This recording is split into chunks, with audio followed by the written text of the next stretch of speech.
Hi everyone! Dry Kasoori Methi can be a good option to enhance the flavor to many of your dishes. And there are two best ways to get maximum flavor out of the dry Kasoori Methi in your dish. Let's know how!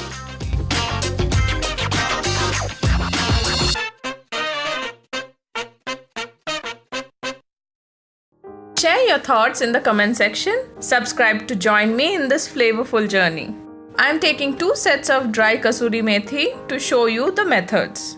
First set, I will take this and microwave for about 1.5 to 2 minutes in high temperature. And you will get a toasted form of dry Kasoori Methi. Second set, we'll take a portion of it, keep it on middle of your palm, rub them with both the palms and drop them in any of your favorite dishes. Check the link above or in the description to few of the recipes that need Kasoori Methi.